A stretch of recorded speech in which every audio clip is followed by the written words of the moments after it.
UN की खौफनाक report से पूरी दुनिया में मचा हड़कंप। एसआईआर की आड़ में लाखों असली वोटर्स के नाम काटने का बड़ा खुलासा। अल्पसंख्यकों को निशाना बनाने के इस अपारदर्शी खेल से अंतर्राष्ट्रीय मंच पर किरकिरी। यूएन के 3 विशेष दूतों ने 7 मुद्दों पर केंद्र सरकार से मांगी जवाबदेही। मुख्य चुनाव आयुक्त ज्ञानेश कुमार पर अब अंतर्राष्ट्रीय नियमों के उल्लंघन की लटकी तलवार। इंटरनेशनल मानवाधिकार परिषद के सामने 60 दिनों में देना होगा पूरा ब्यौरा। नमस्कार, आप देखना शुरू कर चुके हैं ग्लोबल न्यूज 360। आपके साथ मैं हूं ऐश्वर्या।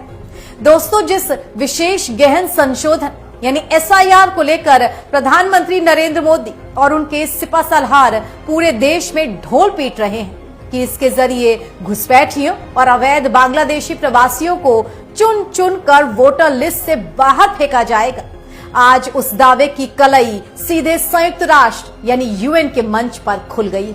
यूएन के विशेष दूतों की एक बेहद खौफनाक और चौंकाने वाली रिपोर्ट सामने आई है, जिसने इस पूरे सरकारी नैरेटिव को कटघरे में खड़ा कर दिया है।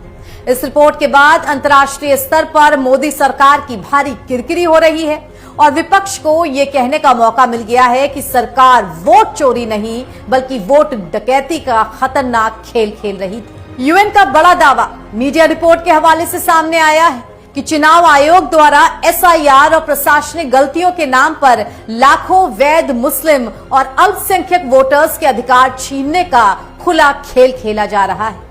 क्यों अचानक देश में हो रही एसआईआर की चर्चा यूएन यानी कि संयुक्त राष्ट्र में होने लगी और कैसे पूरे मामले में मोदी सरकार ने भारत की इंटरनेशनल बेइज्जती करा दी, ये हम आपको अपनी इस रिपोर्ट में बताएंगे।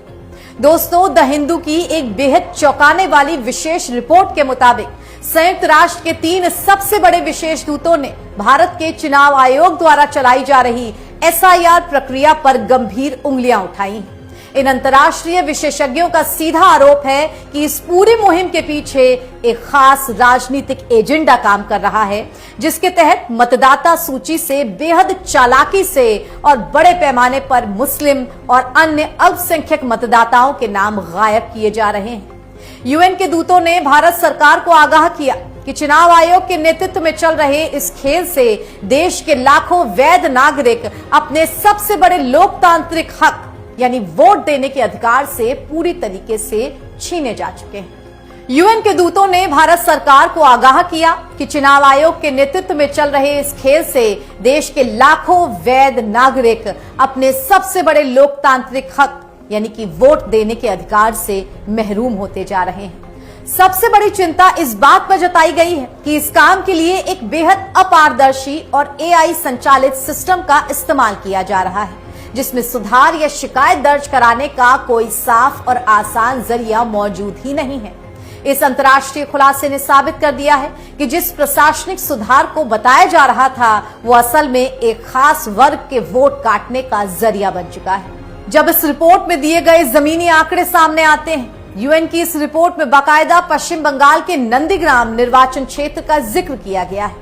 आंकड़े बताते हैं कि नंदीग्राम में जिन लोगों के नाम वोटर लिस्ट से बेरहमी से काटे गए, उनमें से 95% लोग सिर्फ और सिर्फ मुस्लिम समुदाय के थे, जबकि हकीकत यह है कि उस पूरे इलाके में मुसलमानों की कुल हिस्सेदारी महज 25% के आसपास थी। ये वो भारतीय पुरुष, महिलाएं और बुजुर्ग थे जिनके पास सरकार द्वारा जारी किए गए बिल्कुल वैध पहचान दस्तावेज मौजूद थे। और हद तो तब हो गई जब सरकारी कागजातों में स्पेलिंग्स की मामूली गलतियों को, जिन्हें भारत में एक आम प्रशासनिक भूल माना जाता है, उनके चलते इन नामों को हटाने के लिए सबसे बड़ा हथियार ऐसी गलतियों को बना दिया गया। पश्चिम बंगाल के चुनावों के दौरान लगभग 27 लाख लोगों को लॉजिकल विसंगतियों के नाम पर वोटिंग से बाहर का रास्ता दिखाया गया। इससे पहले बिहार में भी इसी तरह की तरकीब अपनाई गई थी, जिससे अल्पसंख्यकों के भीतर अपना मताधिकार और नागरिकता खोने का भयंकर खौफ पैदा हो गया था। यूएन के विशेषज्ञों ने साफ चेतावनी दी है कि इतनी बड़ी लोकतांत्रिक प्रक्रिया में इस तरह से पूर्वाग्रही एआई यानी कि आर्टिफिशियल इंटेलिजेंस का इस्तेमाल निष्पक्षता को पूरी तरीके से खत्म कर देता है। ऐसे में साफ है कि जब प्रभावित लोगों ने इस नाइंसाफी के खिलाफ सुप्रीम कोर्ट का रुख किया, तो शुरुआत में 6 अप्रैल 2026 को अदालत ने इस एसआईआर प्रक्रिया पर रोक लगाने से साफ इनकार कर दिया। लेकिन इसके बाद में मामले की गंभीरता को देखते हुए 16 अप्रैल 2026 को देश की सर्वोच्च अदालत ने संविधान के अनुच्छेद 142 के तहत अपनी विशेष शक्तियों का इस्तेमाल किया। कोर्ट ने पश्चिम बंगाल के उन वोटर्स को अपना हक वापस पाने की इजाजत दी जिनके नाम अवैध तरीके से काटे गए थे, बशर्ते उनकी अपीलें चुनाव के चरणों से पहले मंजूर हो जाए। अदालत ने चुनाव आयोग को सप्लीमेंट्री वोटर लिस्ट जारी करने का हुक्म दिया है, लेकिन समय इतना कम था कि इस रिव्यू प्रोसेस की वजह से अचानक ही 34 लाख से ज्यादा अपीलें अदालत के सामने आ गई। बहुत कम समय सीमा होने के कारण ट्रिब्यूनल पर भारी दबाव पड़ा। इसका नतीजा ये हुआ कि लाखों योग्य और सच्चे भारतीय वोटर चाहकर भी इस चुनाव में हिस्सा नहीं ले पाए। इसी के साथ यूएन की रिपोर्ट में गृह मंत्री अमित शाह सहित कई मंत्रियों को, साथ ही उन बयानों पर भी सख्त ऐतराज जताया गया जिसमें इस पूरी प्रक्रिया को अवैध बांग्लादेशी प्रवासियों को निशाना बनाने के रूप में पेश किया गया था। यूएन के मुताबिक ऐसी बयानबाजी आम मुस्लिम नागरिकों को विदेशी घुसपैठियों के साथ भ्रमित करती है और ये नागरिक और राजनीतिक अधिकारों पर अंतर्राष्ट्रीय अनुच्छेद 20(2) का सीधा उल्लंघन भी है, जो धार्मिक नफरत फैलाने पर रोक लगाता है। इस पूरे मामले में भारत की इंटरनेशनल बेइज्जती कराने वाले इस एसआईआर कार्यक्रम पर जिन 3 बड़े दूतों ने दस्तखत किए हैं, उनके नाम जानकर आप हैरान रह जाएंगे।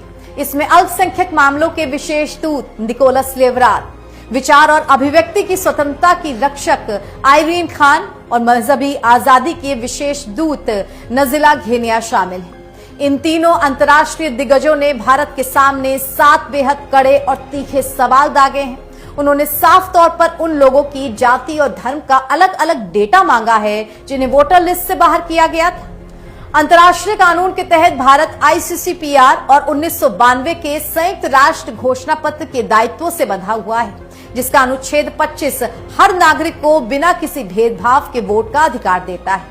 यूएन ने साफ तौर पर चेतावनी दी है कि अगर भारत सरकार ने अगले 60 दिनों के भीतर इन गंभीर आरोपों का तथ्यात्मक और संतोषजनक जवाब नहीं दिया तो इस पूरी रिपोर्ट को संयुक्त राष्ट्र मानवाधिकार परिषद की मुख्य रिपोर्टिंग में शामिल कर सार्वजनिक कर दिया जाएगा। इस भयंकर अंतर्राष्ट्रीय दबाव के बाद अब देश के मुख्य चुनाव आयुक्त ज्ञानेश कुमार और पूरी चुनावी मशीनरी पर कार्रवाई की तलवार लटकनी शुरू हो गई है, क्योंकि इस अपारदर्शी एआई सिस्टम ने भारत के लोकतंत्र की साख को दुनिया के सामने बेहद कमजोर कर दिया है। साफ है कि देश के भीतर चुनावी फायदों के लिए खेला जाने वाला ये एसआईआर का खेल अब मोदी सरकार के गले की फांस बन चुका है और अंतर्राष्ट्रीय मंच पर भारत की साख को बचाने के लिए अब सरकार को इस पूरे सिस्टम को या उसकी पारदर्शिता का पूरा हिसाब देना होगा।